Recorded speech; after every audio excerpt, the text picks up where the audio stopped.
టాలీవుడ్ ఇప్పుడు 2 బడా ప్రాజెక్టుల కోసం ఆసక్తిగా ఎదురుచూస్తోంది. మురుగదాస్ దర్శకత్వంలో మహేష్ బాబు నటిస్తున్న స్పైడర్, హరీష్ శంకర్ దర్శకత్వంలో అల్లు అర్జున్ నటిస్తున్న డీజే చిత్రాలు బాక్సాఫీసును షేక్ చేస్తాయనే అంచనాలున్నాయి. జూన్ 23న దువ్వాడ జగన్నాథం విడుదల కానుందని క్లారిటీ ఉండగా, మహేష్ సినిమా రిలీజ్ డేటుపై ఇంకా ఏమీ తేలలేదు.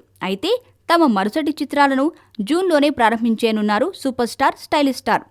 కొరటాల శివతో భరత్ అను నేను అంటూ మహేష్ బాబు మూవీ చేయనుండగా, వక్కంతం వంశీ డైరెక్షన్లో నా పేరు సూర్య అంటూ బన్నీ మూవీ ప్రారంభం కానుంది. ఇప్పటికే తమ చిత్ర షెడ్యూల్పై పక్కాగా ఉన్నాడు కొరటాల శివ. వచ్చే ఏడాది జనవరి 11కు మహేష్ మూవీని రిలీజ్ చేయాలని భావిస్తున్నట్లు చెప్పాడు. అందుకు తగ్గట్లుగానే ప్లాన్ చేసుకుంటున్నాడు కూడా. మరోవైపు బన్నీ సినిమాను కూడా సంక్రాంతి బరిలోనే నిలపాలని భావిస్తున్నాడు వక్కంతం వంశీ.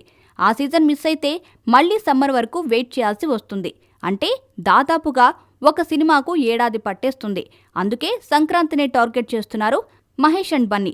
భరత్గా మహేష్ బాబు, సూర్యగా అల్లు అర్జున్ ఇద్దరూ కలిసి పొంగల్కి పోటీ పడనున్నారన్నది టాలీవుడ్ లేటెస్ట్ టాక్.